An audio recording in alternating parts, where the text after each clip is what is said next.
ladies and gentlemen, Binnall of America Audio, with your host, Tim Binnall. Hello out there, my friends. This is Tim Binnall with another edition of Binnall of America Audio, Season 1. It is November 19th, 2005. This week, Grant Cameron, Part 2 of 2. We pick it up where we left off last week. This is a fascinating discussion this week on disclosure, ufology, the presidents, and we also get into Grant's problems at the border with Homeland Security that happened back in September that made big news in ufology. We discuss all that in this week's edition. For those of you unfamiliar with Grant Cameron who are jumping in here at Part 2, you should really check out Part 1 for some extensive background stuff, but here's his bio. He's a native Canadian who's been studying the UFO phenomenon for 30 years. He started in 1975 as one of the principal investigators of the Charlie Red Star UFO flap of the mid-70s. From there, his investigations led to the story of Wilbur Smith, head of the Canadian government's UFO investigation, Project Mangan, and ultimately led him to the in-depth investigation that he's working on now of U.S. presidents and their relationship with the UFO secret. He's a highly esteemed researcher in ufology who has lectured throughout North America on the Charlie Red Star flap, Canada's early attempts to study UFOs, disclosure politics, and the presidential UFO connection. His website is www.presidentialufo.com. This interview was conducted on October 31st, 2005. Grant Cameron, Part 2 of 2, on Binnall America Audio, Season 1. All right, and I was going to ask you, actually, you kind of touched on it, just that Democrat versus Republican. Do you think there's a difference? Yeah, definitely. I think that the Republicans are more aligned to the military. They have military sort of backing. For example, if you take a look at Bill Clinton, who was seen as a draft dodger. He sat at Oxford when the Vietnam War was going on, didn't get into the war, first thing he did when he came in was try to get engaged in the military, upset the Joint Chiefs of Staff to the point that one of the Joint Chiefs of Staff actually sort of pulled rank and basically told him that he disagreed with this and wanted to quit. And so you have a situation where Democrats are usually anti-military, not anti-military, but not sympathetic to the military. Jimmy Carter, for example, canceled the B-1 bomber. He cut $5 billion from the defense budget. Different things like this. Bill Clinton was not sympathetic to the military, whereas you get Republicans are always seen to get a lot more votes, a lot more of the high-ranking military people. So it's sort of like Stephen Greer says, and probably true, that they do a psychological profile of the president and they take a look at can they trust the president with his secret. Yeah. And if you take a look at Bill Clinton, I mean, if they had to give Bill Clinton the secret, he may have spilled the beans because he basically stood up and said, I wasn't told the secret and I may not be the first president who was kept in, probably not the first president that's been kept in the dark. Very dramatic thing for a president to actually come out and admit because presidents are sworn to secrecy and normally you wouldn't have a president coming out and saying there's a problem inside the government, and I'm going to tell you that there's somebody else running the country. I mean, it's something that they probably are saying, good thing we didn't tell them. The SOB would have told everybody if you really had found out. So it was sort of like if you can trust the president, you'll tell him. You might have George W., who's done a lot of talking about UFOs, may have been told, but then again, may not even be interested. Couldn't care less. Yeah. Some people have been told. We know, for example, George W. Bush. I have a CD that you can get on my website where I have all the audios that have been collected from the various presidents and what they said. And one of the audios we have is George Bush Sr. in 1988 on the campaign trail being asked by Charles Huffer about the UFOs, and he was just coming off being the CIA director, been fired by Jimmy Carter, and was asked by Charles Huffer, if you become president, will you release the UFO secret? And George Bush Sr. said, yeah, I'll release it, yeah, no problem. And he said, you can send me some stuff. If you got some stuff, send it to me. And Charles Huffer says, what do you mean send you stuff? You're the CIA, you were CIA director, you know what's going on. And Bush said, and we have this on tape, he said, yeah, I know some of it. Yeah, I know a lot. So here you have Bush actually confirming that he knew what was going on, even though he was a sort of a weak vice president. The only reason he got to be president because he was vice president to a very strong president, President Reagan. He was seen as a very weak person. He was like a sort of a he was an ambassador to China. He was only CIA director for 1 year. Really had no strong government experience that would indicate that he'd be a strong president. Basically, Reagan pushed it, and he got in and basically got kicked out the first term. But he knew what was going on. The other thing people have to remember when you're talking about a president, whether the president knows, the only time that a president, I think, would be told, and this goes for everything that a president has. A president is a very busy guy. If you've ever seen their schedule, I've spent a lot of time in presidential archives. I've looked at a lot of presidential schedules, and people cannot believe how busy these guys are. I mean, the day starts at 6 o'clock in the morning. It'll end at 10 or 11 o'clock at night. They have like 10 photo ops. They have about 5 meetings. They have this, that. And if things go by minute, they're in this minute, and then they go here. They answer a phone call. Then they got another phone call. Then they got a meeting for 5 minutes. Then they got another phone call. And it just goes on like that for like 16, 18 hours a day. Oh, yeah. And they have no time to read anything. The way a president is given information, and this covers, I think, a lot of what goes on, is if the president has a certain thing that they have to know about, they're going to push a program or something, they bring a person in, and instead of getting the president to read 2,000 pages of stuff that he hasn't got time to read, they basically bring in a guy and they do briefings. And this is why I say to people, if you ever get a high-ranking official, whether it's a president or vice president, when I talk to Dick Cheney, if you get him, the only question that applies, the only question you should be asking is the briefing question. In your time in government, have you ever been briefed on the subject of UFOs? And if so, when was it and what were you told? And that comes down to the fact that if a president is told the UFO story, he's going to be told the story in a briefing, as he is told everything in a briefing. Instead of seeing the long, convoluted history of UFOs, they're going to bring a guy in if he wants to know the story, and they're going to give him a briefing, and they're going to say to the guy, okay, you got 15 minutes with the president. Here it is. You got to do it one page. You give him a one-page review. The president sits there and he listens to 15 minutes. You tell him the whole story in 15 minutes. Yeah, and the reason they would tell him is either something is going to break. There's a UFO question coming in, and from a major reporter or something. It's the same as a scandal. A scandal's breaking. They're going to brief the president. The president doesn't know everything. The president doesn't need to know everything. All the president needs to know is what's going to come up in the next news conference. What's the hot item of the day? What are people voting on? He doesn't need to know. There's millions and millions. On my webpage, I have on the Clinton, at the beginning of the Clinton, and I can't remember what it was, but it's something like 17 million pages a year is classified by the government, plus all the stuff that isn't classified. The president has not got time to read millions of pages of documents. So they do it by briefing. So the key on the UFO question is, if you get a guy, and this would happen to Dick Cheney, the story was that Dick Cheney was a guy in the know. Dick Cheney's a very powerful guy, knew the UFO secret. He had been his chief of staff for Ford. In the Ford administration, he'd been Secretary of Defense under Bush Sr. He was the vice president under Bush. And the story was the Republicans knew, so as soon as he got in, he went on a radio talk show in Washington, D.C. on the Diana Rehm show. Yeah. I had learned how to get on these talk shows. I was the first person on the line. So Dick Cheney came up, and I asked him the question, and it was the briefing question. And hey, I don't care what you think about UFOs. I don't care if you've ever seen a UFO. I could not care less. All I want to know is one thing, and that's what I said to Dick Cheney. In all your jobs in government, have you ever been briefed on the subject of UFOs? And if so, when was it, and what were you told? And I don't think Dick Cheney had ever faced a UFO question in his life. He was taken off guard. He really stumbled. He made the wrong statement. He said, and this is on tape, you can go to the Diana Rehm website, to the archives, and you can actually hear the actual audio tape of him answering the question.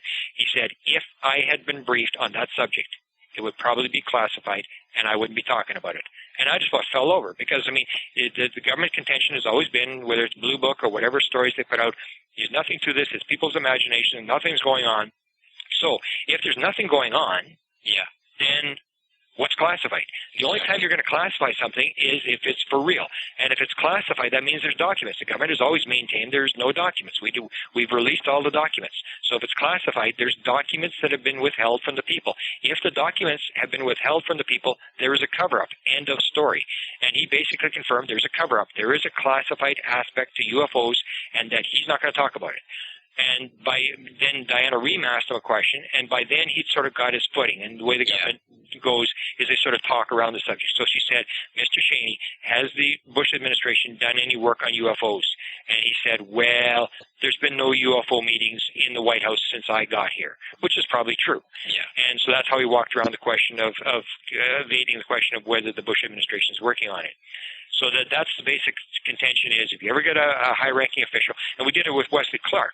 Wesley Clark came out, this is a very interesting story, he came out, and this is where I sort of see that the UFO community has somewhat stumbled, that a lot of times the UFO community sort of shoots themselves in the head. When Wesley Clark was campaigning, he was a 4-star general. It's the highest rank that the U.S. military now gives to generals. The only time you give a 5-star is in a major war. There are no 5-star generals. There are only 4-star generals. Wesley Clark is a 4-star general. And Wesley Clark wanted to be an astronaut. The only reason he couldn't be an astronaut, he couldn't get in the Air Force because he had glasses. He couldn't get in the Air Force. So he decided he was going to go into the Army, and he ended up becoming a 4-star general. So he comes up on the campaign trail, and he's very interested in space, and he's asked a question in the New Hampshire campaign, just when the 2004 election starts.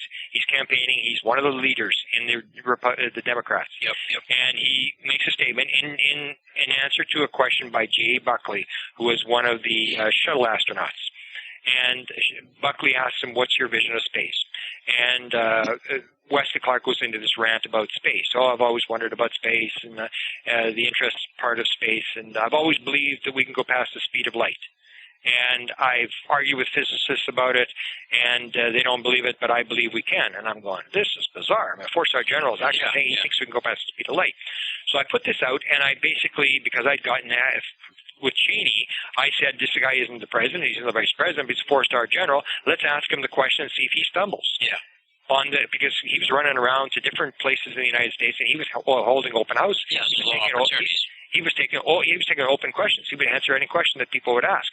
And when you're on the campaign trail, you're not going to try to evade the question because you want to be the open guy. It's not until you get in government that you start covering the stuff up. Yeah. So I figured this is the ideal opportunity, and he's running around.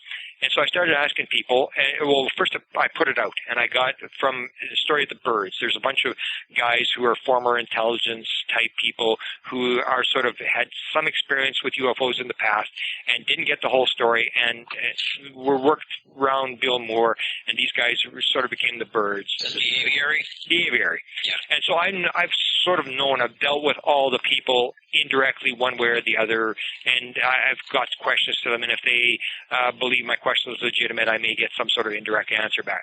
So I put to somebody who has a major contact with the birds, who passes these questions to me, and I said, Wesley Clark has said this, and what do you think? And I got back from the guy who passes the question, I got back a simple reply, an email reply, which said, one of the birds said, Clark has been given a briefing on flying saucers. So I went, holy cow. So I started contacting MUFON state directors all over the United States. I would have Wesley Clark schedule exactly where he was going to be. And I would go to state directors and I'd say, okay, he's going to be in your city tomorrow. Can you stand up and ask him the briefing question? And this is what I want. And I could not believe it. I had people, state directors, MUFON state directors saying, I don't want to embarrass him. I don't want to ask the question. Oh, man. I said, well, come on. Wait, what do you mean embarrass him? I mean, what are we going to do here? This is obviously stupid. And if we're not going to ask the question, you can't expect, and ufology always blames the media. The media doesn't go and get to the bottom of the story. Well, if we're not going to ask the question, why would you expect the media to go and do stuff that we don't do ourselves? Yeah. And nobody would ask the question until, and one of the people who had actually first turned me down on the question and said, well, he really didn't know he wanted to ask the question, was Dr. David Rudiak, who's just outside of Berkeley. Met him, very good friends with him, had done research with him. He's a brilliant, brilliant researcher. Anything you want to know on past UFO stuff, especially out of the 50s, he's got all the newspaper articles. He tracks stuff. He's meticulous about his research. He'll send you 8 pages on anything you want to give you all the background and stuff. So he had declined to ask the question when Wesley Clark went to Berkeley. But near the end, 2 days before the election ended, Wesley Clark was out of the campaign, but he was campaigning for Kerry, and he was in Nevada. He was in Reno, Nevada, and he was heading for Roswell the very next day, because Roswell, New Mexico, was one of the swing states. It was 5 votes or whatever it was, and it was one of the states they didn't know which way it was going to go. So everybody was heading to New Mexico the day before the election. So he was in Reno, and David Rudiak happened to be at the University of Reno, and he was researching there. And he figured, well, okay, I'll go down and watch Wesley Clark. And he knew the briefing questions, so he said, at the end, he decided to ask him a question. So he said, he said, General Clark, I'd like to ask you, in your time in the military, have you ever been briefed on the subject of UFOs, and if so, when was it, and what were you told? And Wesley Clark again stumbled. He said, yeah, I know some of it. He said, in fact, I'm going to Roswell tonight. and really act being smart, because the way what happens is they'll indirectly answer your question. They won't answer the question, or answer it with a question and stuff. And he wasn't stupid enough to fall for the Roswell thing and go down that trail. He went back to the original question. He said, "So you have been briefed." And then Clark said, "Well, I know some. We've got a problem with the mathematics," which is a very revealing statement. Yeah. Because Ben Rich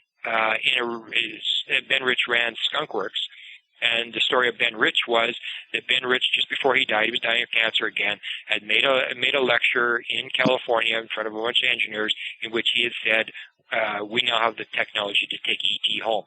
And one of the engineers who runs the MUFON group for Orange County had realized the significance of the statement, had gone after Ben Rich after he left the lecture out in the parking lot, and basically had talked to him. He said, what do you know? What can you tell me? I'm very interested in some stuff. And Ben Rich had said, we've discovered the mistake in the equation. So here you have both Ben Rich and Wesley Clark both talking about mathematics. And if you look at Hal Puthoff, and Hal Puthoff is a smart guy who I respect probably more than anybody in the UFO community, and he's also working on the mathematics. That the UFO thing, that a lot of the hang-up, a lot of what's going on in the inner circles is mathematics. It's not hardware. You may have the hardware, but you need the mathematics to figure it out. So you have these things that if you take a look at different stories, they all link together. And so the Wesley Clark thing is another one that you had a guy, he was caught off guard. He's a guy who was briefed, and you ask him the question, and they will give you a little piece of the story. They won't answer the question. Both him and Cheney didn't directly answer the question, but what they did say spoke volumes about what's actually going on. All right, so with these, obviously this campaign is coming up. There's obviously going to be another one in 2008. Do you suggest using that briefing question more than, obviously if you ask them if they're going to disclose, they'll give you some flippant answer. You're not really going to get anywhere with that. Right. They'll say, yeah, sure. Now, what if you're, because I'm in Boston, right? So I can be up in New Hampshire all the time because that's where they hang out. What if it's like a state senator? I mean, what if it's like a senator or a governor who's running for president in 2008? Is there a different phraseology of the question, you think, or is it still briefing? Okay, it depends who's running. For example, the one that might be open is Hillary Clinton. Hillary Clinton may be running. In fact, I would say she will be running. She did state in 1992 that there would be a woman president by 2010. I think that she figures she can run. She may stay in for a while, see what happens, but I think she will run. Hillary is in a situation where I'm pretty sure she was cut out of the loop. I'm 100% sure. In fact, there was a bunch of people around the campaign. There was a guy who had worked with the CIA, a UFO researcher, who had told me that he was contacted indirectly by Hillary Clinton to get UFO material. Sims, what's his name?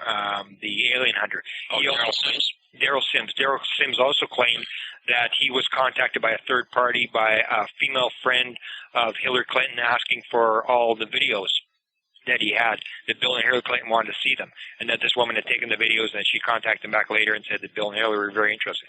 So they've gone through secondary people, and Hillary Clinton was very interested. In fact, she may have been more interested. On my website, I have all the different times that Hillary Clinton talked about it. She talked about UFOs a lot. Very interested in the whole thing, was involved in the Rockefeller Initiative, and she's a person that the question would be, and she's the one that you would have to change the question, and that is because if you're talking to a high military person, for example, somebody who's been a president, a vice president, but there's going to be no, those people will all be out of the loop. Unless Cheney runs, but I don't think Cheney's going to run. But it has to be somebody who's in the loop. So someone who would get a briefing. Yeah, like the last time you would have asked George Bush the question, but George Bush won't be running this time, so you can't really use the briefing question. Or if you get a high-ranking military guy running, then you would ask the briefing question.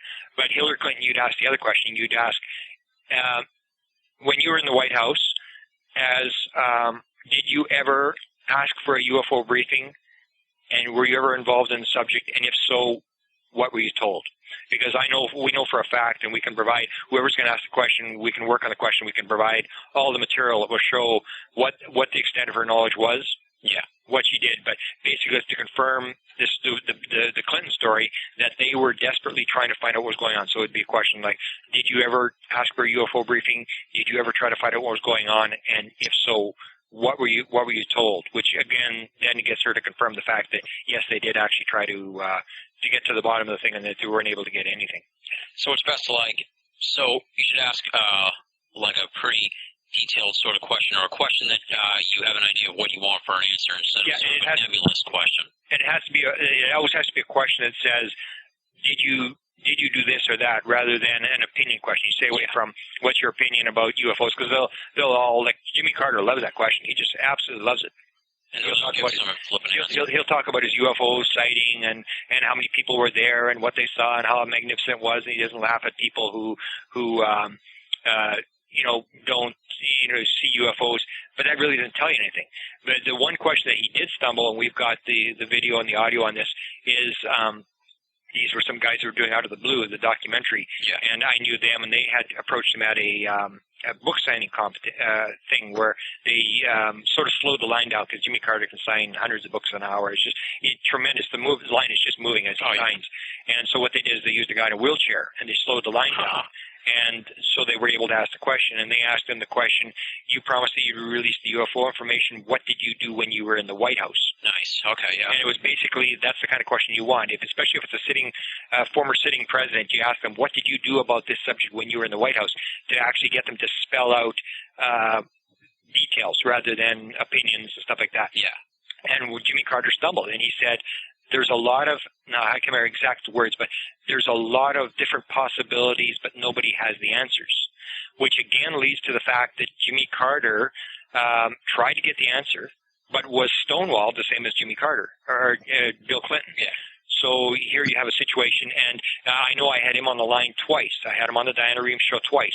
The first time, they actually took the question, and it was going to be the briefing question, because Jimmy Carter will talk about his UFO sighting ad nauseum. He'll talk about how interested he is in UFOs and all this sort of stuff. Who cares? And all I wanted to know is, did you get briefed? Because there was a lot of rumored stories about June of 1977 that he had a briefing, that he forced a briefing. There's a story told by an aide, a former aide of his, and now the guy's denying the story, but that he'd been in the UFO briefing and that Jimmy Carter had been briefed. Yeah. So there's always the stories that Jimmy Carter was an aide-type executive.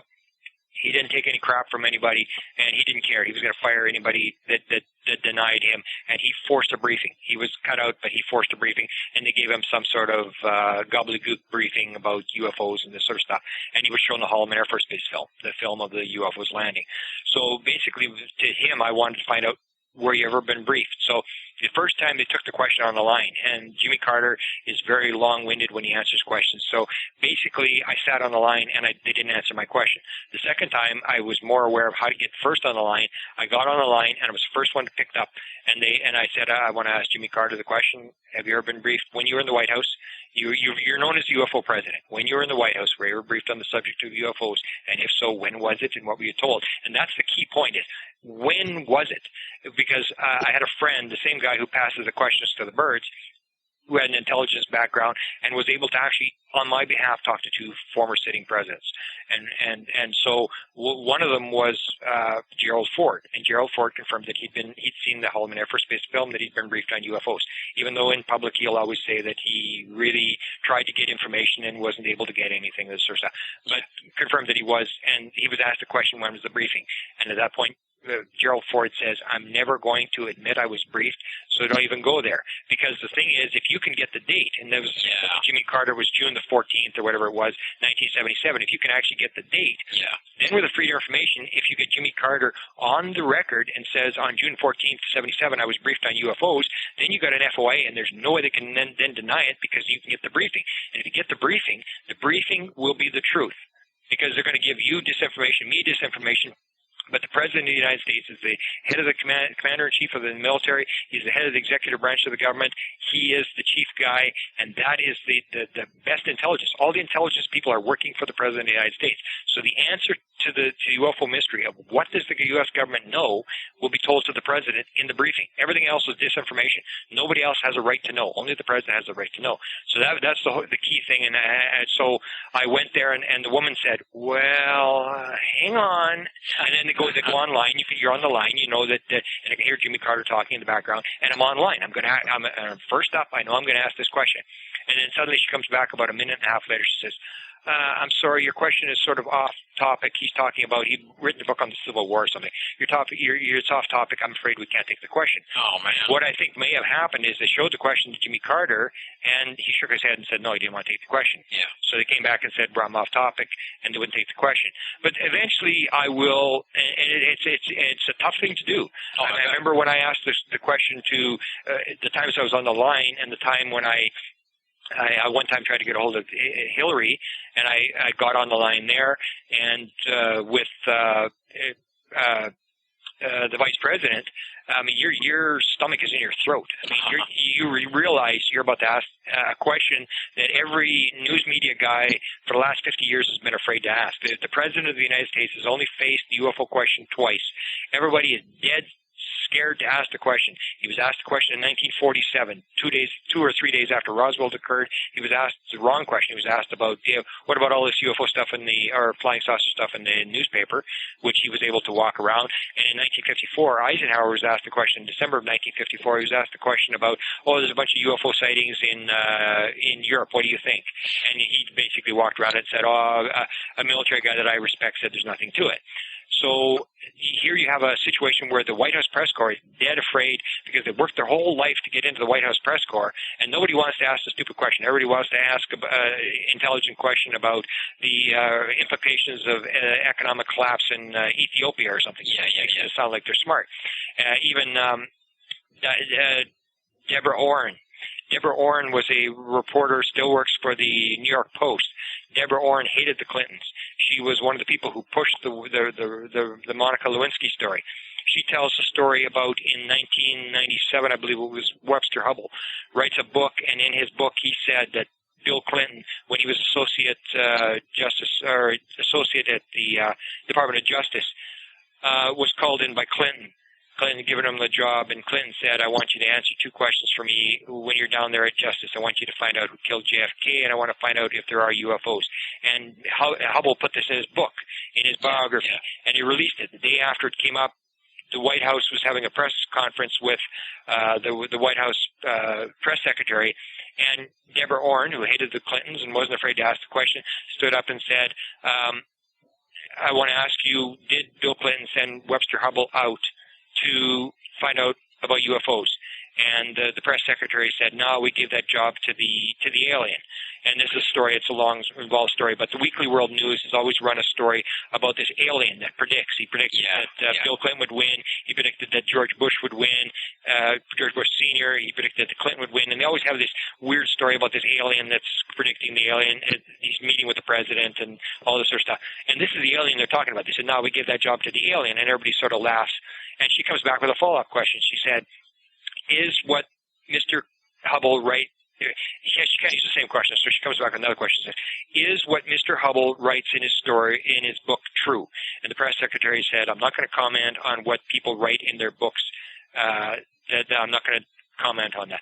So they were able to avoid this question about, did Bill Clinton give this job to Webster Hubbell to go and find out whether UFOs were real, if there was a truth to this. And she said, and this is an interview she did later on, and I found in some obscure book that she was interviewed, and she said, in this interview, she said, I sat there and waited for the rest of the White House press corps to follow up with another question. And they all rolled over and played dead. And that's what the situation, everybody, even ufologists, everybody's afraid to ask the question, to stand up to a very powerful person. You'd like to ask a nice, smart question about economy or the war in Iraq or something like that. But everybody, it's like a goofball. They've been able to paint the UFO situation as a goofball issue, and nobody wants to spend their whole life getting into the White House press corps and then ask the stupid UFO question and then have them never call on you again because they figure you're going to ask another stupid question, and that's what they're afraid of. You want to be respected. You want to be called on in the things. So you want to ask questions that won't offend the president too much. Yeah, so it's like the ridicule factor is keeping the press corps from trying to. But it also plays a fact in ufology where it shouldn't. Yeah, why do you think that is though? Well, I think it's basically a lot of researchers are trying, like I did, to try to prove to their friends and relatives that they're not crazy, and yet they realize there's a lot of ridicule, and so you get a lot of researchers who will say, "Oh, I'm skeptical about UFO sightings." They'll talk, like for example, I'll talk to them in public and in private. They're saying something completely different. You know, they'll talk about things as if this is all for real and it's all going on, and then suddenly they get interviewed by the newspaper and they talk about the fact that 95% or 90% of all UFO sightings are hoaxes, and I believe this, and they start coming across like they're a skeptic, and because skeptics sound like they're evaluating the situation, they're smart, they're, you know, I'm not gullible. Yeah. And yet a skeptic is exactly the opposite. Somebody who's gullible will believe everything. A skeptic is somebody who will believe nothing. So you got to be in between and say, I'm not a skeptic, I'm not gullible, and I'm not a skeptic. I'm trying to find out what the truth is, and this is what I think the truth is. And it doesn't make me gullible, it doesn't make me a skeptic. So a lot of people play the sort of the game because they're afraid that if they come across and say, oh, I believe this is all for real, I believe this is going on, and Wilbur Smith is talking to aliens, everybody's going to say, well, this guy's a goofball, he actually believes this garbage, and suddenly you sort of lose your chance to make $1 million at UFOs. You always want to be respected, the guy who's going to be listened to, and you don't want to say anything stupid that you got to take back. So do you think any politician will ever, any mainstream politician will ever run with the UFO issue in as part of their... Well, they have, and it hasn't gotten anywhere, which is another reason why government will never release it, because it's not a main issue. Stephen Bassett, who's a good friend of mine, who was a co-author, we were doing a book on the presidents, and was running around New York trying to get the book published in New York, and went through 70 publishers or whatever, and nobody wanted to touch the issue of the presidents and UFOs. Yeah. He ran for Congress in Maryland, got 1.5% of the vote, basically spent his whole inheritance, all the money he had left him totally broke, and got 1.5% of the vote. And the whole deal is that I always say the best thing that could happen for ufology is $20 a gallon gas. That the higher the gas goes, the more this issue is going to become an issue that people are going to listen to. Yeah. Basically, people are in a situation where they work hard every day. They come home. They got to feed their kids. They got to take their kids to baseball practice. They've got this. They've got that. And UFOs is an interest. And the same thing happens in ufology. It's a hobby. It's an issue. It's not an issue. It's a hobby. And people like this, hear the stories. That, you know, they'll listen to me, and I've got 101 stories, and they just sit there and listen with interest. But to stand up and actually do something about it, it hasn't affected your pocketbook. When it affects your pocketbook, then people are going to stand up, and this thing is going to turn around on a dime. And that's what I'm saying. The higher the gas price goes, the better chance there's going to be disclosure. But as long as gas is $1.90 a gallon, who cares? We'll drill another oil well in Alaska. We'll put another refinery in here. We'll put some pressure on the Arabs. We'll change the daylight saving time to save an hour. And we'll scam people. People are not going to do something. The government does not move on good ideas. That's where I sort of disagreed with Stephen Bassett. Stephen Bassett promotes this as a good idea, and I say it's absolutely a good idea. Yes, we should disclose this, but the problem is that the government has never on any issue disclosed something that never, or not disclosed, but changed their momentum, their thoughts, our policy based upon something that's a good idea. And in my lectures, I always refer to them all. And you can go through all of history, and it works the same way. Women's right to vote, grand idea, but it didn't happen. Women demonstrated, and I got photographs of women at the White House in the thousands demonstrating. War in Vietnam, we now say, bad idea, should never have been there. But for years we sat there, and the government defended it. It was not until you had 250,000 people on the Washington Mall that the government suddenly said, oh, I think it's a good idea to get out of Vietnam. Then they got out of Vietnam. You take a look at it, and we always say in ufology, the government picks on us. I mean, they're trying to, you know, get rid of us and all this stuff. It's not the case. You really couldn't care less because we're not a threat. We haven't really, if we had a campaign in the 1990s to demonstrate at the White House, we had like 40 people, big deal, who cares? I mean, that's not a threat. You take gay rights. It used to be a thing that you would never as a politician ever take the side of gay rights. And then suddenly they had, 10,000 or 50,000 gays in Washington on the Washington Mall, and suddenly they went, oh man, there's a couple votes here. And it all comes down to votes.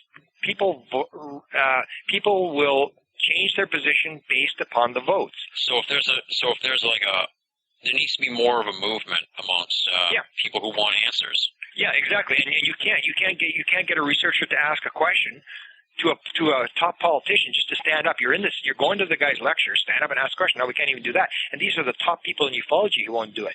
So you have a situation where you have politicians who don't really have to answer the question. If you were to go through the top 200 issues, it wouldn't come in as one of the top 200 issues. And you have to create a need to sell it. You've got to sell the thing. And I remember there was a story that there was a girl by the name of Laura Johnstone who I knew very well. And I used to, when this first happened, I wrote the articles that described who Laura Johnstone was, and I figured it was a very significant event. And it related to presidential politics. And what happened was George W. Bush, when he was on the campaign trail, had told Charles Hupper, the same guy who asked George Bush Sr. the question about UFOs, had been contacted in Arkansas. He came through, and Hupper always asked the campaign guys the question about the UFO thing, will you disclose? And of course, George W. Bush said, yeah, well, we'll do that. And Dick Cheney was standing right beside him, and he said, in fact, this is the former Secretary of Defense. He's a good man, and it'll be the first thing he does when he gets in the White House. We're going to disclose UFOs. So Charles Hupper gets all excited. They put the story. We got it on tape. We got the audio tape, the whole bit. It's all for real. And they get in the White House. And, of course, they do absolutely nothing. Yeah. So a woman by the name of Laura Johnston, who was she'd been in the civil rights movement. She had been spent her whole life getting arrested. She loved it. She outside the White House, get arrested, and picked various issues that she figured were significant for the world, and she would demonstrate and she would do something.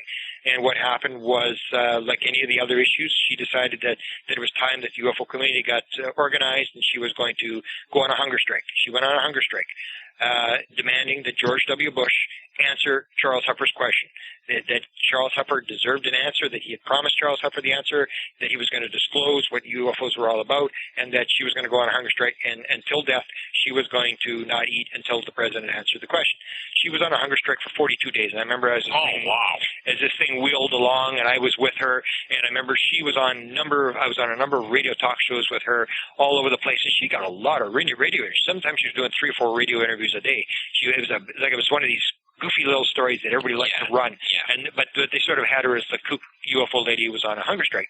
And meanwhile, Charles Hupper's scared. He figures she's going to die. I was kind of scared. Everybody was scared. And basically what happened in the UFO community was they basically turned on her. They basically said, this woman's crazy. What's she doing? Charles Hupper wanted her off the hunger strike. They said, there's a better way to do this. And you can't even imagine how little support she got. She got ridiculed. And so in the end, I phoned her up and I said, I was talking to her, how you doing? She said, I'm off the hunger strike. And I said, what happened? She said, I just determined that if the UFO people don't give a damn, why should I give my life up for this? For people who don't give a damn. And that's what it came down to. The UFO community had a woman who was ready to give her life for this cause, and they did nothing. And I'm telling you, that's the truth. They did nothing for her except ridicule her. And so you have a situation where until we get something, and I think it's got to be something dramatic. I think it'll be high cost of oil, where people just, it's a pocketbook issue where it means something, or enough people like gays, you have enough gays where its votes are at stake, or women's right to vote, or whether it's like a lot of people, we're now into the big ecology thing, and you got Greenpeace. People figure that they got a free ride. They didn't. I mean, you take a look at the history of Greenpeace. It goes back 30 years, and it started with 5 people and 10 people and 20, and it built, and people, gave up careers and did all sorts of stupid things and got arrested and stuff. And we don't have that type of commitment inside the UFO community. The people who are running it don't believe in it strong enough. They're still the same thing. They're feeding their kids, and it's an interest. You can go to a conference. I can be brought into conferences, and I got lots of stories, and people like to hear the stories. And when it goes back out, those people basically just go to the next conference. It's sort of an interesting thing. They take a couple days. They have a bar at night, and people get together and exchange UFO stories. But there's really nobody out there really marshaling the forces, and no real movement. So until there's a movement, nothing's going to happen. And Stephen Greer tried it, and Stephen Greer actually did get, 250,000 people, or whatever it was, when he had the big news conference with the disclosure witnesses.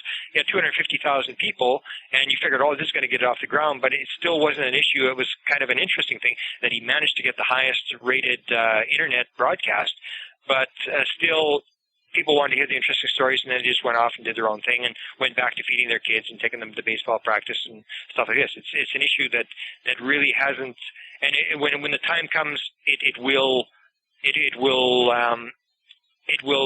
come in the proper time. For example, I always say to people, you got to remember, not only is the government covering up, the aliens are covering up. The aliens at any time they want could land in 20 different cities. They haven't landed for one reason. They don't want to land. They want the cover up. They want this thing the same as the government. And that may be one of the reasons why the government is covering up, because the aliens are covering up, that it's right to cover this thing up. Yeah, speak to that for a minute. What do you think the aliens now, like you said, they can disclose anytime they want. What do you think is keeping them from disclosing from what you know from your research? Lots of different things. Wilbur Smith said, as he said, when he shut this anti-gravity control experiment down, he said it's better that the government didn't figure out how this thing worked. They just put to build bigger and better weapons. I mean, you take a look at the American experience. I mean, it's one war after another. I mean, it's like, and there's no ifs, ands, or buts about it, that the military, I'm sure, is interested not in the aliens. Could care less where they're from. It's not their main interest. Their main interest is in what's this technology like? Can we end the war in Iraq faster? Can we capture Bin Laden with this if we had this technology? Because you take a look at the technology, and it's pretty sophisticated technology. If you can abduct somebody, which does seem to be what they can do, and take that person through a wall, and the person doesn't even know they were abducted, you can go over to Saudi Arabia, to Russia. You can grab the leader of that country, bring them to the United States, and go into their mind, find out what they know, what they think, what they're planning, and put them back in bed and be back in Washington in time for breakfast. Yeah. This is sophisticated technology, and I'm telling you that that's what it's all about with the military. Is this is the kind of stuff that you rule the world, and you can't release your 20% that you know, because the other side might just need the 20% you're going to release. Yeah, so exactly. There's no way you can release it. And the aliens are in a situation where we're a bunch of kids. We still can't get together. We're killing each other off. We're basically in a war society, and a society where whoever has the most toys when they die wins. And we're not ready for it. And they've said that. So they're doing the gradual disclosure thing too. And that's what I've always said. If you take a look at ufology and you take a look at what's going on, there is a pattern. The UFOs are taking a pattern. First of all, you've got aliens just seen flying around, 1947, 48. Then suddenly in 52, suddenly they're talking to people. Then in 1962, they're abducting people. Then you get little aliens running around with little beams, or little rods with beams on them. Stories that I had back in the 1970s, or they're picking up, the people see them, and they're picking up grass, and they're picking up, and those kind of stories.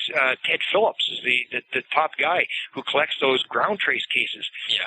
Ground trace cases don't exist anymore. So why is that? Why have they stopped doing ground trace cases? You don't get these stories of little aliens running around picking up water samples and leaving burn marks, triangle burn marks in fields and stuff like this. And then you suddenly get crop circles. And then you suddenly get cattle mutilations. Cattle mutilations, and you get these balls of light. If you take a look at the Mexico experience, this is completely different than anything we've ever experienced here. You get these things where you get 100, 200, 300, 500 these objects flying around. It's like the aliens are playing this little game, and they're just gradually letting people see. They're gradually acclimatizing people, and more as we go along, people are used to the ideas that aliens are here. They can't just drop in and say, guess what?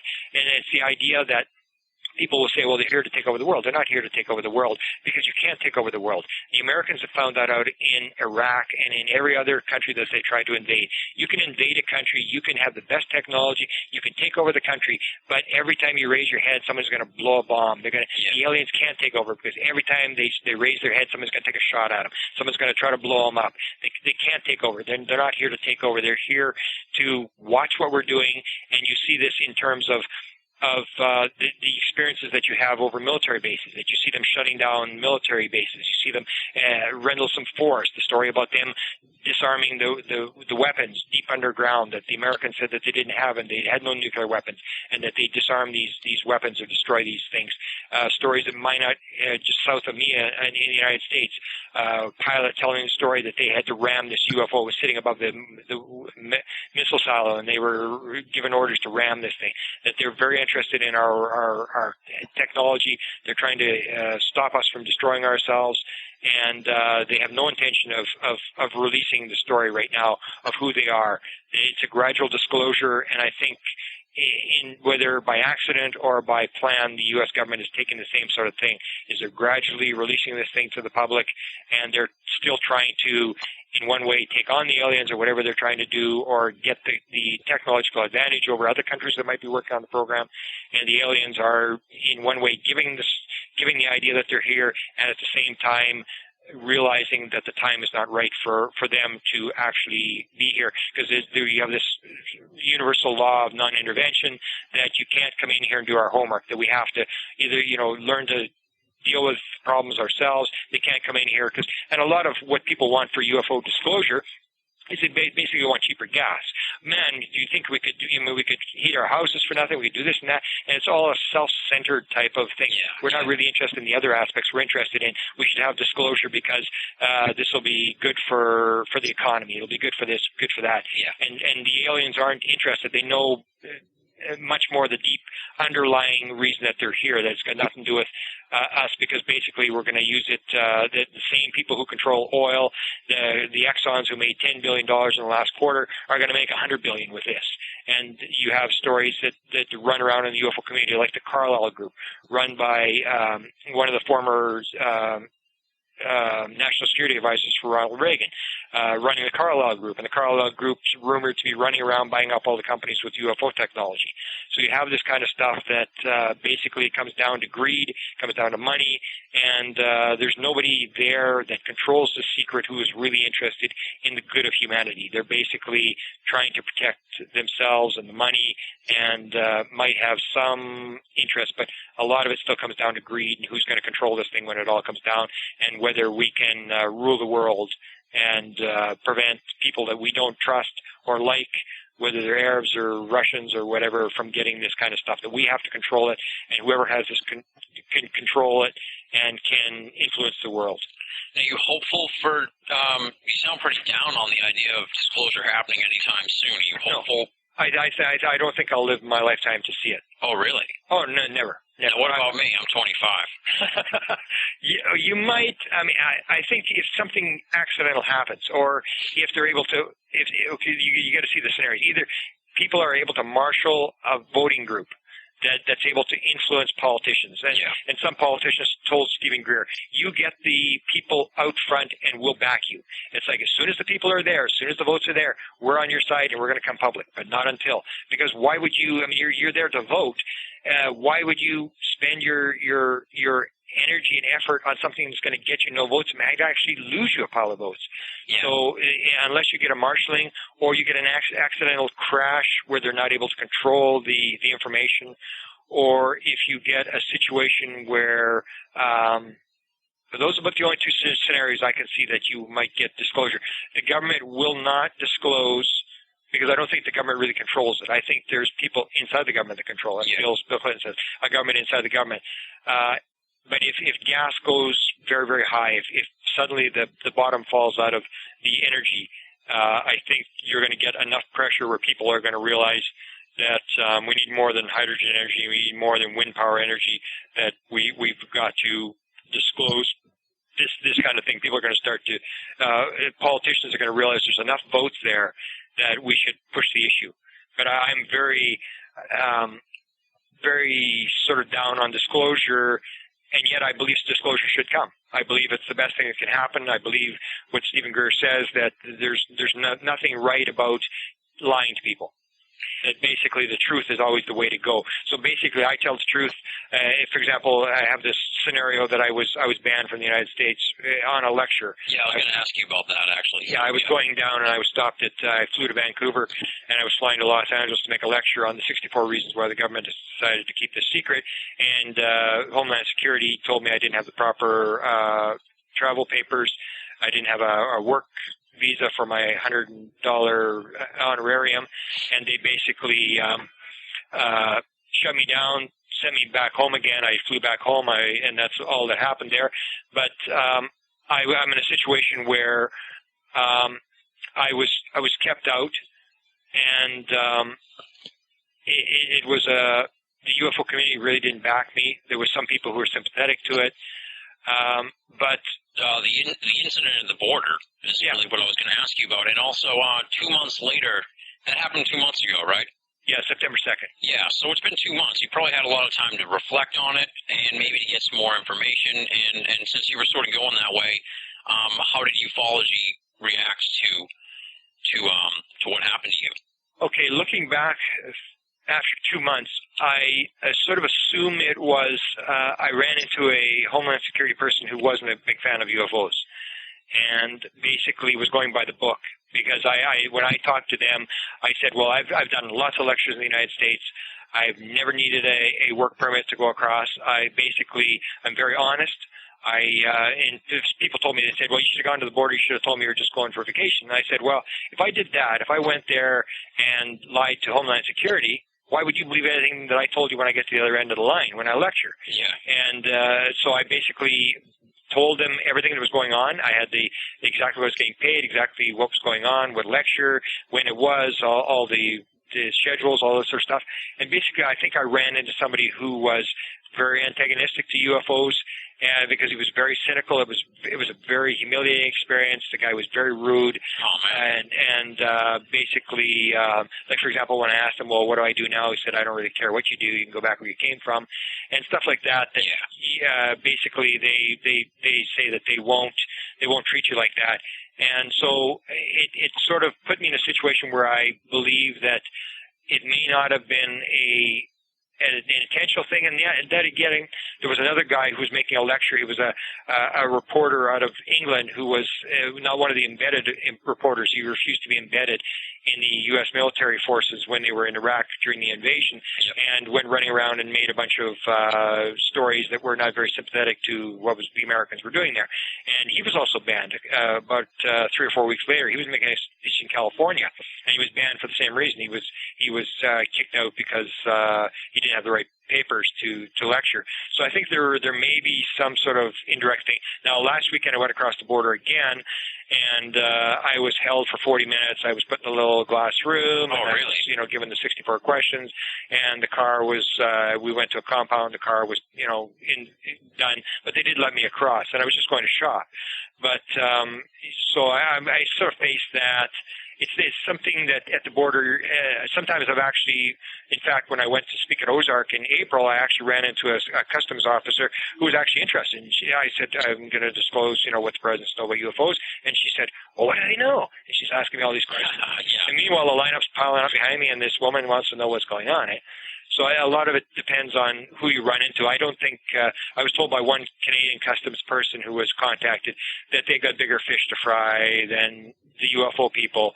They're looking for terrorists and weapons and this sort of stuff. So you don't think it was that you're like on a blacklist or anything like that? You just think you ran into yeah, I think that's probably. Although once this other guy was kicked out, I seem to think that there was a chance that I actually was targeted.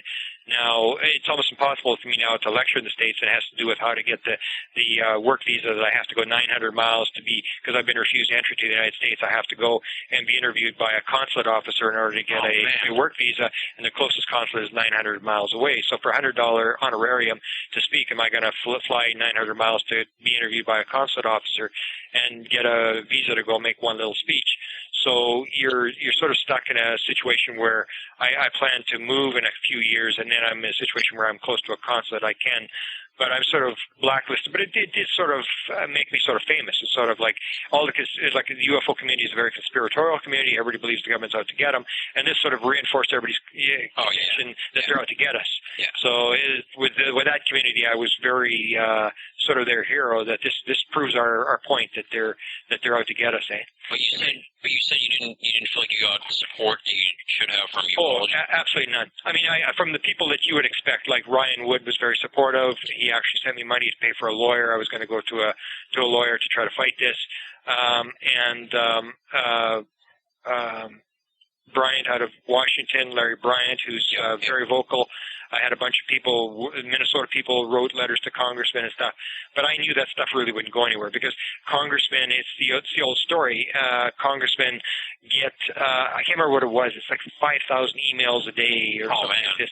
And people don't realize how the game is played. Ufologists especially have to realize that unless you do it in writing and you actually sign your name, it means nothing. They basically delete all those emails. People want to do it the easy way. Let's send an email to 300 congressmen and legislators and do it one way, but that stuff is just totally ignored. Yeah. And I think we have to sort of learn from other communities, whether it's Greenpeace or gay rights or AIDS research or all these people who were once on the outside and now are on the inside with government funding and government support and stuff like that, that you have to realize that it wasn't an easy ride for anybody, that in order to get this thing on the map, we're going to have to do some work.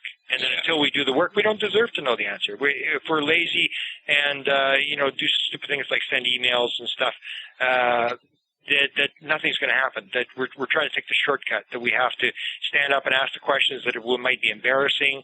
We have to get people on our side, and the problem there is that I think the average person, whether it's my friends that came the second night that I saw this thing and said to me, Cameron, you're crazy, we're going home, we're hungry, we want pizza, people who, it's really not an issue, it doesn't affect their pocketbook, it's an interesting that you can't marshal those people to go to Washington, D.C.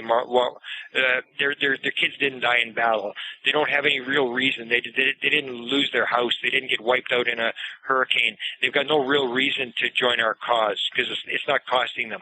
And once it costs people, and that's where they say no pain, no gain, that, sometimes, as I always told my kid, I sort of believe that God created pain for a reason, that when we get enough pain in the UFO community and when society feels enough pain on this issue, whether it's lack of oil or whatever it is, or enough destruction to the earth, that when there's enough pain, then people are going to realize we have to have this, and then you're going to get the answer. But not until. People aren't suffering. Even at $3 a gallon for gas, people still driving their cars. It's like that costs a little bit more. Big deal. Let's just keep going. But if gas is $30 or $40 a gallon, then you're going to see the attitude change. And it's going to be much easier to get someone to go to Washington, D.C. with you and stand outside the White House with little picket signs and say, we want free energy. We believe you got the answer, and you're just allowing corporations to make money on this thing, and we want the answer, and we want you to release it now. People have to have a reason, and I can't blame them that they're not interested. There's just no reason for them to do it. Now, do you think with the free energy, they could that's sort of like that's an addition to the UFO phenomenon. Is there a chance that the free energy would get pushed through, but the UFO secret would still remain in secret? They could be like, hey, we have free energy from... No. That's one thing Stanton Friedman has said. I tend to disagree, and that is Stanton Friedman has said that you could release the fact that UFOs are real, but the classified stuff are not going to release, which they do on other stuff. I say, and is one of the things that stops them from releasing, is the fact that at no time can you make any admission whatsoever, because then you spill the milk and you can't get it back in the glass. There's no turning back. The minute the president, like, for example, people say, the president can stand up and say, UFOs are real and I can't talk about the rest. Absolutely won't happen. Yeah. Within an hour, there are going to be 2,000 trucks with little dishes and going to CNN and just an avalanche of reporters, and they're going to be ready with hundreds of questions. Yeah. And they're going to want to know. You're not going to get away with just UFOs are real, and we won't talk about the rest. You're going to have a situation where, as I always said, one of the main things they're afraid of is that once you make any sort of admission that this thing is for real, and the president confirms this, within the first 5 questions or 10 questions, someone's going to say, Mr. President, you are constitutionally responsible for the protection of the American people. It has been estimated that 3, 5, 8 million, whatever figure they use, say 3, 5, 6 million people have been abducted by these aliens. Mr. President, what are you doing to stop that? The president does not only know not how to stop it, he doesn't even know why they're doing it. Yeah. You're going to have someone stand up, Mr. President, it's been estimated that 10,000 cattle have been mutilated. The ranchers are very upset about this. Mr. President, are you going to do something about this? Are you going to pay these people back? Are you going to give them their money for the cattle? You have so many issues that the president can't answer, and that's one of the things I think is the problem, is that the president or the people who are running it really don't know what's going on. You take a look at this technology. The more you look at the technology, the more the aliens reveal what's actually involved, the more complex the technology looks. Yeah. And you start to think that the government, that the people who are actually in control of the thing probably still only know 5%. I mean, I think if they could stop abductions, they could stop them. They would do it. They can't stop abductions. They don't know how to do this. Everything's out of control. The aliens can still fly around at will. We can't shoot them down. They can hover around military bases They've shown that they can do what they want. They are running the show. And that kind of stuff the president can't admit. You can never have the president standing up in answer to a question and saying, when a president is briefed, if you see how a president is briefed, when they do the briefing, you see Ronald Reagan, because he was a very controlled president, they were very afraid of what he would say on different issues. They would basically give him the answer to the questions. And then these guys a lot of these guys have photographic memories. They're very good with details, and they can remember what the answer to the question is. So they're going to basically brief the president. If they know disclosure has happened, say the president says UFOs are real, I'm not going to talk about the rest. You suddenly get 5,000 phone calls to the White House press room, and they want an interview, they want a press thing, and you got to do something. So then you got to brief the president. And there's probably 5% of the things they got answers for. The other 95 they don't. And you're not going to put the president when you can only answer 5 out of 100 questions. Yeah. And it's going to make the president look like he's stupid. It's going to make it look like they have no control over the situation, and then the panic breaks out. And when the panic breaks out, then you have situations, and this may not happen, it may happen. You get a situation where, say, somebody says, well, oil's worth nothing. I remember Wilbur Smith's chief metallurgist told me, he said, I'll tell you what, Grant. He said, if you know they're going to release the UFO secret tomorrow, I want to tell you, and I'm telling you this for a fact, you sell everything you got, because everything you got is going to be worth nothing. And I said, well, what do you mean? And he said, I'm just telling you, if you know they're going to release the UFO secret tomorrow, you sell everything you got, because everything you got is going to be worth nothing. And I never, ever really thought about that for 25 years. Then Stephen Greer came out and talked about the fact the stock market would crash.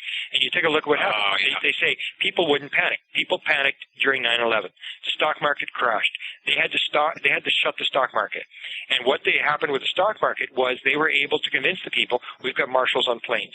We've got it, and if anybody comes on a plane and tries to take over the plane, they're going to shoot them. We got these people and they're armed. And you sort of convince the people, well, yeah, okay, I can get on a plane. They got marshals on the plane. They're not going to be able to do this again. And you sort of convince the people that the situation has changed and we've got it under control. Yeah. The same happens with the blackout. People panicked during the blackout a couple of years back in the New England states, and people panicked and they had to shut the stock market again.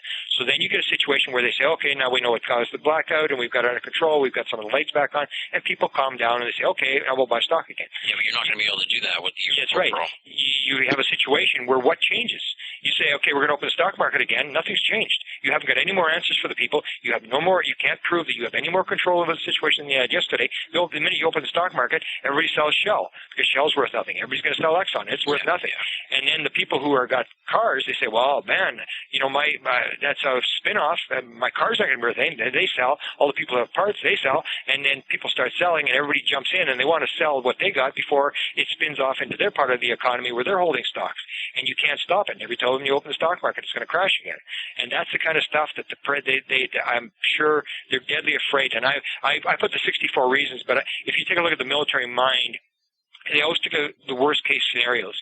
And I'm sure that if you saw the actual document of all the scenarios of what they want to avoid, all the things that could go wrong with UFO disclosure, I'm sure the document would have thousands of reasons. It would go on, and any president who saw the document would be so scared after reading that document. There's no way he would ever move. And then they would say to, okay, Mr. President, and this is what I'm sure they do, if it goes to the president. Now I have my doubts whether it goes to the president anymore. I used to think it did, but I think now it may have been cut out. But if it were going to the president, whoever's in charge, I'd come to you and I'd say, okay, here's the situation. We can either release this and take a look at all these possibilities of things that would happen, or, you know what, we can go, it's not popular item, but we can go up into Alaska, into the reserve there, and fight off the environmentalists, and we can drill another oil well, and we can put some pressure on Saudi Arabia, and we can force some energy out of the reserves for the military and stuff like this. And what we'll do, Mr. President, is we're going to spend some more money on the UFO thing, and we're going to get more of the answers. We've got these answers. We just need a few more answers, and if you hold off for another 5 years, I think we can get the answers, and we can take on the aliens, we can fight them off, and we can get the answer to abduction, we can get the answer to cattle mutilations. We'll be able to, if the longer you hold off, Mr. President, the better it's going to be. And the President would say, yeah, it sounds pretty good to me. Yeah. You say, well, why delay? I mean, it's like, for example, Dr. Eric Walker, who was this former president of Penn State University, and this guy knew what was going on. What happened is we knew he knew what was going on. Dr. Robert Sarbacher, who was the guy who talked to Wilbur Smith and told him it was all for real and all this sort of stuff, he was asked by Stan Friedman, who was at this crash saucer briefing. And he would go through all these people, Vannevar Bush and von Neumann, and then all these people, and Stan says, well, can you remember anybody who was alive? And these people are all dead. And he said, well, there's this one guy from Pennsylvania, I don't remember his name. He was a real arrogant guy. He thought he knew everything. And basically, when the research was done, it came out to this Dr. Eric Walker. And the guy who broke the story, Bill Steinman, phoned Walker and said, was it Eric Walker? He said, yeah, that's the guy. He was real arrogant. He thought he knew everything. And he confirmed this is Eric Walker. So we go to Eric Walker, and I was the head of 6 researchers around the world who were talking to Walker. Walker was a very arrogant guy, and he sort of thought he could talk around it. And he had a problem. He couldn't hang up the phone. He would talk to us on the phone, and he would answer a question with a question. He'd walk around it. But every time he would be interviewed, and he didn't know that we were all coordinated. So we had people in England, United States, Canada. People were interviewing him, and I was coordinating all the interviews. And I was sort of putting it all together, and he would say things like, you're up against the windmills. Leave it alone. There's nothing you can do about it. And we would follow up on that. Somebody else would ask him a question 6 months later that was related to that to try to get him to expand on that. What was he talking about with this kind of stuff? And what he told us at one point, and we absolutely knew this guy knew what was going on. He was there at the beginning. He knew all the MJ-12 people. He confirmed that. He wouldn't talk about MJ-12. He wouldn't tell me people were on it. And he kept telling us to research something else. And at one point, we were talking to him, and he was saying, come on, Dr. Walker, you're an old man. You got a chance to disclose this. You could die. You got a chance to make history and stuff like this. He said, what's the big deal? We haven't blown up the world yet. And that's the whole thing about disclosure, is that the government, if you're going to try to talk whoever's in charge out of disclosing, that's what you're going to say to them. Hey, the world's not coming to an end. Everybody in the United States has got a job. You've got 5% unemployment. What's the big deal? Why would we upset the apple cart? This is all the things that can happen. It's still okay. The gas is high. Yeah, it's $3. But people have got jobs. The economy's going good. It's picking up. And you can paint the picture. It's not all that bad in the United States of America. The world's not coming to an end. Bush he's getting votes. He got reelected. I mean, if it was so bad, he wouldn't get reelected. If this was an issue that would win, people would run and win on it. But the issues that people have is economy, it's all this sort of stuff, and that's what the politicians are going to deal with. And they see where the votes are, they see which way the wind is blowing, and that's the way they go. Now, do you think that institutionalized secrecy actually has, paradoxically caused disclosure from not happening? Because if they had, released the information earlier, maybe there wouldn't be so many unknowns. If you could open up the research to everybody instead of how the government controls the information, then disclosure would be more feasible. Do you think that's paradoxically caused the inability to disclose? Yeah. That's the other problem they have, is that the longer it goes, the worse the situation gets. They get painted more and more into a corner. And that's Linda Howe talks about an intelligence officer that she talked to, who basically told her, I can tell you from the people on the top that nobody wants to be around when this thing breaks. Yeah. Sort of let the next guy release it, not on my watch. Or one guy said, not on my watch, you're not releasing this thing. Yeah. And it's sort of like you have to admit that you lied. And who wants to go down in history as the president who had this thing break on their watch and had whatever, and it may not be a stock market, but there's going to be some fallout on this thing. That's going to be ugly. And it's like you can see with the war in Iraq. I mean, you only use one incident to paint your presidency that for the rest of eternity, and that's what these guys work towards is what they're going to look like in a history book. That suddenly you're the guy who had all these bad things happen, and that's all they're going to remember you for, like Watergate. I mean, Richard Nixon got people got the United States out of the war in Vietnam, but that's not what he's known for. He's known for Watergate. That you can taint your presidency, and that's the key to these guys, is how are you going to be seen. So you want to always present things in the best light. You never release anything bad. The government's always going good. Everything's always under control. That's the way the president will always paint the thing. And this kind of thing, there's too much unknown, too much fallout, and the longer it goes, the more information we know that we don't know, and the more you get a situation where you have to cover up. That was one of the things, and I don't know if that's true. People say the cover-up, if you have to release it, then you got to release all the people you had to kill to keep it secret. Yeah, the more it goes on, the more corrupt things you're going to find that they had to do to actually keep this thing secret. Yeah. So there's a lot of, that's what people don't realize is They think, oh, it's just a simple thing. UFOs exist. Why don't they just say it? What's the big deal? And you start looking at it, and when I wrote this article, and I said, if I was sitting on the committee, I think I'd be voting with them. Yeah. I'd vote to say no. Yeah. If you actually were on their side, and I always say, if you want to know how to beat them, you have to know how they think. You can't just assume that your side is right. You've got to see, why would someone, it always bothered me. I said, well, why would they cover it up? What are they really thinking? And when I started looking at it, it started giving you all sorts of aspects to this phenomena that you didn't realize before, that there is some stuff. Or when Walker would say, we haven't blown up the world yet, I would sit there and wonder, what's he talking about? I mean, is this true? Or it's a very, very sort of superficial way that ufology has looked at UFOs. It's an interest thing. It's sort of like, wouldn't it be neat to know where they're from and, whether they believe in God or this sort of stuff. But it's so much more complex than that. And Walker even told us, and going back 30 years, I'd go back and reread the transcripts and look at the stuff, and all the stuff that he made no sense 25 years ago now makes lots of sense. Yeah. Lots of sense, where he'd say, unless you have the mind of Einstein, you're not going anywhere. Yeah. He said, you're not going to get anywhere. Leave it alone. There's nothing you can do about it. You're not going to get anywhere with it. And now I'm starting to look at this thing, and you see how complex it is, and you start to realize that he probably was telling us indirectly that they weren't getting anywhere. They tried to figure this thing out, and it was just way over their heads. And that why release it when you have so many unanswered questions? Now, one question I definitely want to ask you, I kind of forgot about. First president you start with on the research is FDR. And have you ever looked at any of the previous presidents? Because I'm thinking of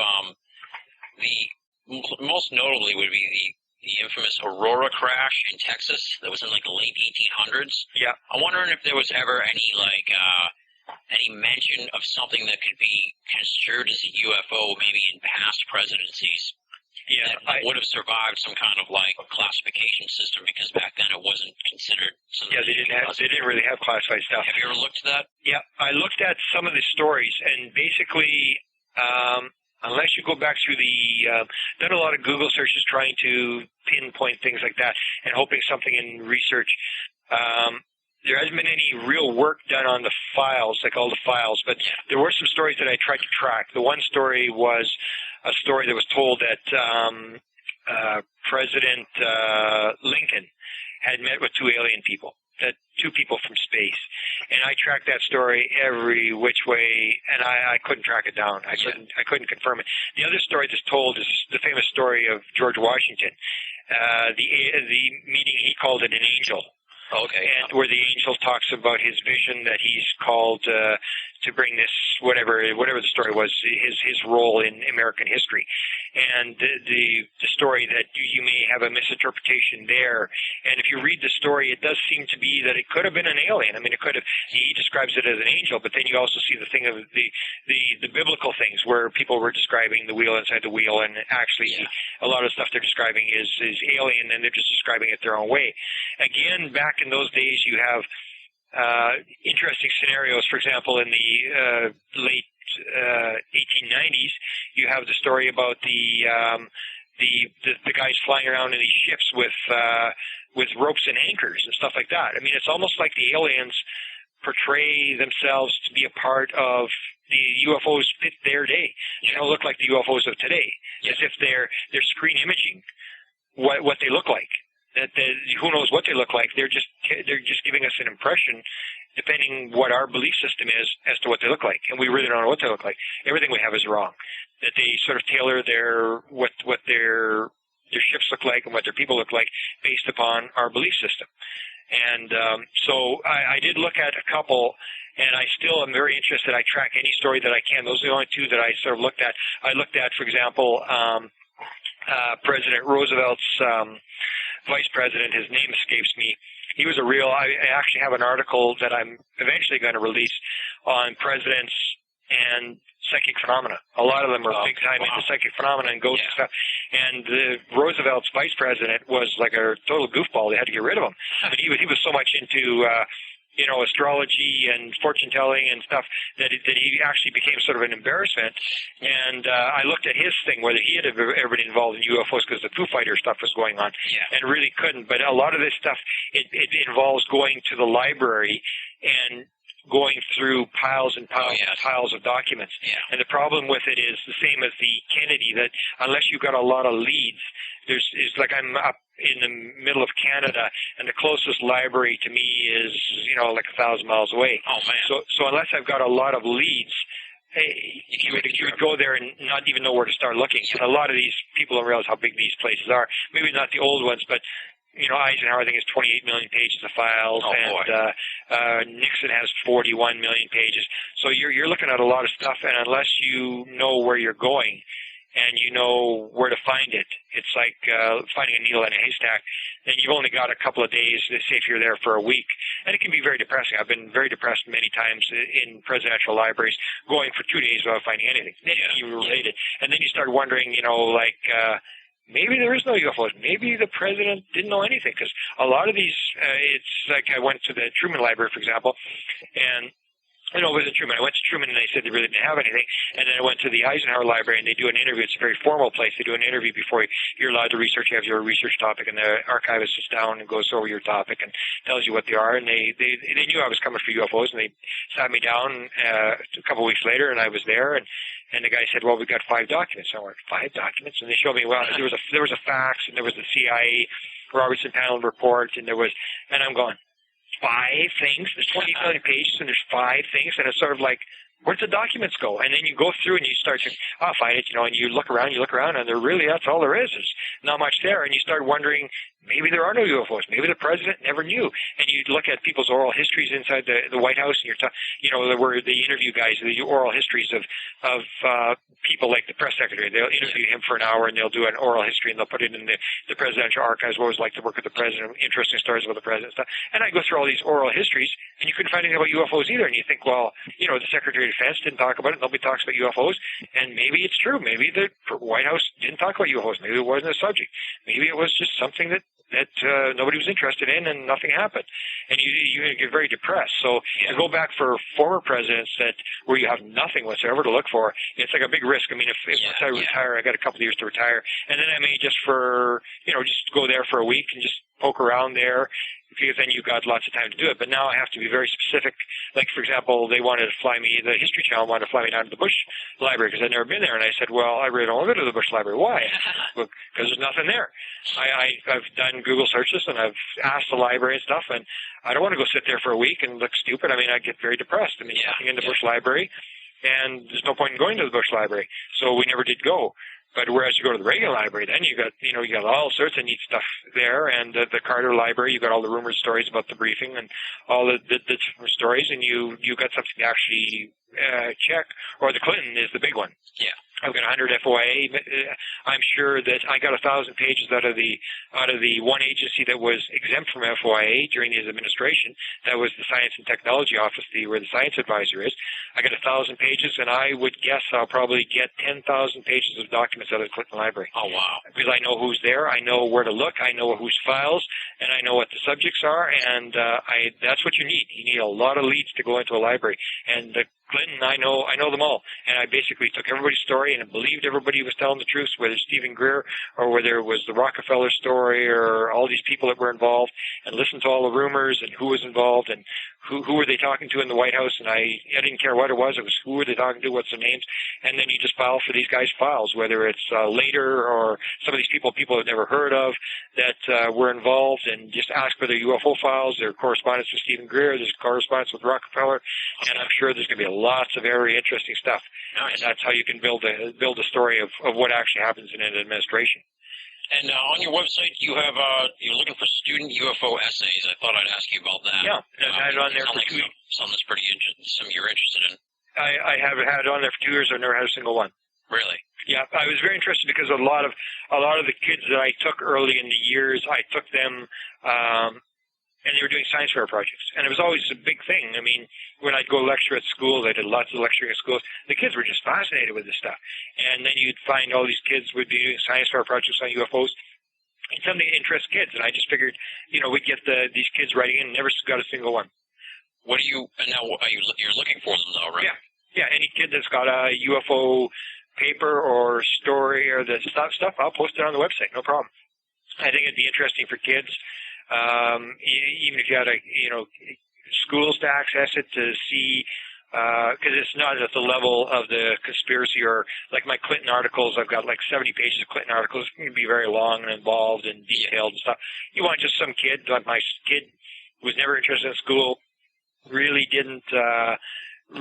hated school, didn't really do much in school, and he did a UFO thing, and it was the old deal that the teacher couldn't believe he had written the project because he had it from Dad, and he heard the stories, and he got all the photographs and put it all together. He was very interested in it, and put it out and did a fantastic job. But it's the only time he ever really did a project that he ever spent any time on. So I'm sure there's lots of kids that have done some magnificent stuff or may have local sightings that nobody's ever heard about, photographs nobody's ever seen, personal experiences with their parents that people have never heard about. But whether it's the wrong kind of people that are reading the website, or I don't know what's really behind it. I just have to wait and see. Yeah. Now, you're looking for more like their research or their opinion. I know, like, it sounds like you're not, like, opinions really aren't helpful that much, but would that be something that you think would be interesting because it would give an inclination as to what the next generation thinks of the UFO phenomenon? For me, it would be more the fact that that I'd never seen it. I wanted to publish it for other people. I'm really not that interested. I mean, unless there's something weird that happens or the kid has some connection that you've never heard about. For example, I got a letter when we broke the Lundahl story about the Navy intelligence officers at the CIA talking to this alien in the CIA and having this thing fly by the window. The grandson of the guy who was asking the questions actually wrote me, said, "That's my grandfather."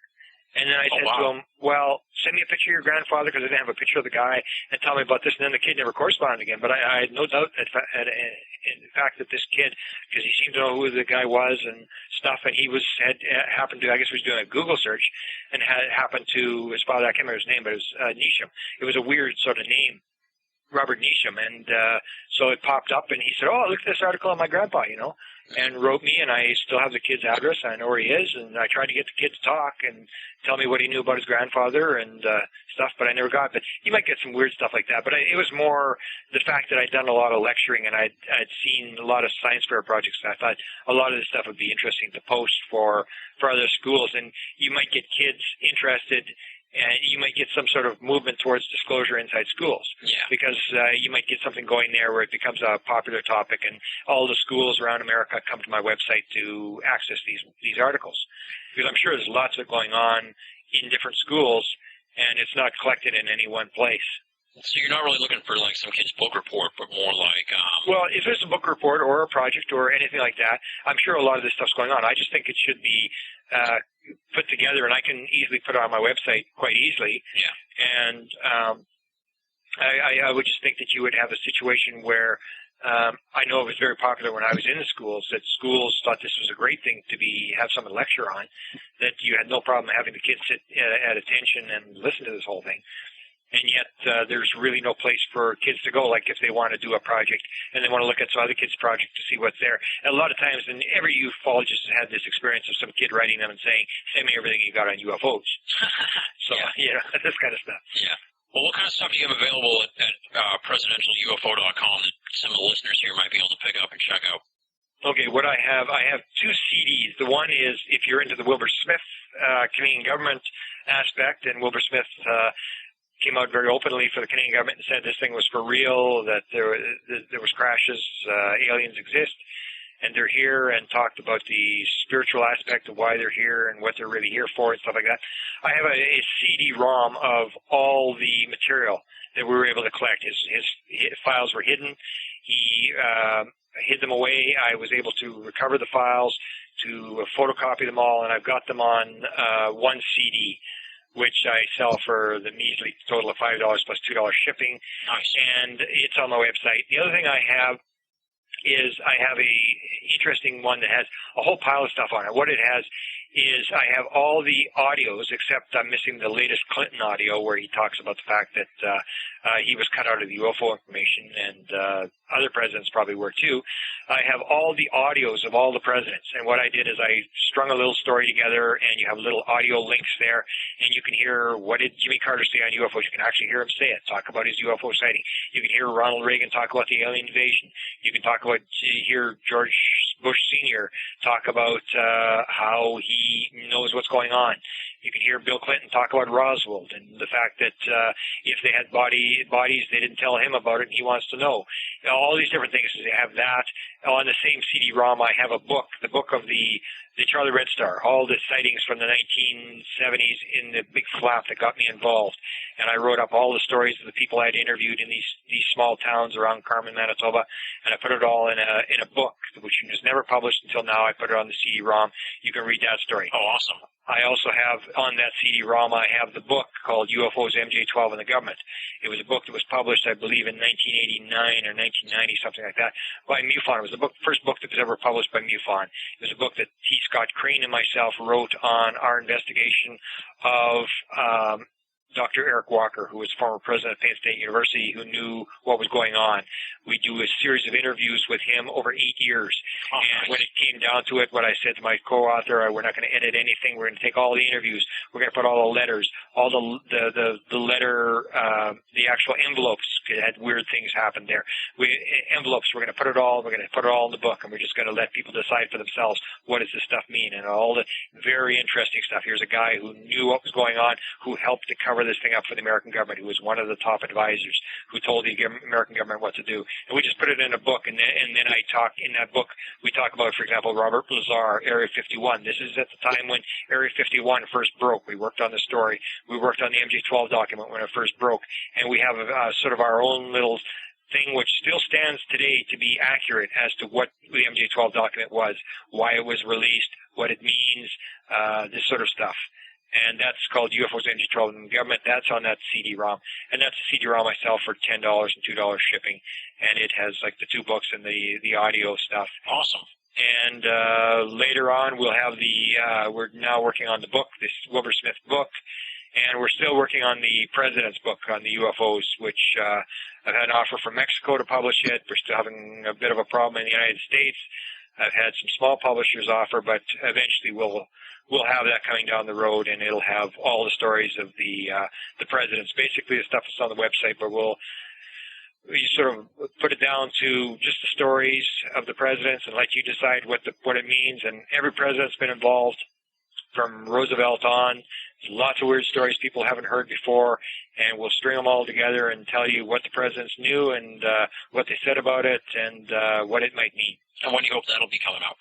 Well, the book we've been trying to push it for about 3 years. I'm going to try a different angle at the end of this year, and I would say if it works, it'll be out within the year. Awesome. And the Smith book, it's going to be an e-book, which I really didn't want, except that it's easy to put up. It'll be an e-book. I'd say that's going to be out within 6 months. There's a fellow who's very interested in Wilbur Smith from Great Britain, who's a pretty smart guy, and we're going to put it out. We've actually got some new material. We have a secret project that's being run. It was the U.S. version of Project Magnet. We now have one of the main people working on it, who I'm going to interview in the next couple of days, and who's offered to tell all about what the U.S. government was doing back in the 1950s, flying planes around, measuring magnetic fields around the Earth, and it all was tied into Wilbur Smith's investigation of UFOs. So this guy's ready to talk. I'm going to be interviewing him, and we're going to go from there and put that book together. I think that'll be out within the year. Awesome. Okay, I was going to ask you about any future lectures or appearances. No, I have. I supposedly was being invited back to Los Angeles. I have a standing invitation to lecture every year. I lecture at the Ozark Conference in Eureka Springs in April. But unless something changes, I won't be doing any lecturing in the United States because I have the problem of getting a visa. Yeah. That unless I intend to go to the border and lie about where I'm going, I can't really get into the States to lecture. So I'm thinking of maybe trying to do a video lecture. I have access to the part of the university here who does lectures for professors and put a video lecture together. Oh, nice. Because I do a PowerPoint lecture. It has a lot of audio, a lot of video. I like to have people, hear what the presidents are saying. rather than me just telling you what the president's saying. You can actually hear him saying it. Yeah. So I may do one of those where I would put it out to various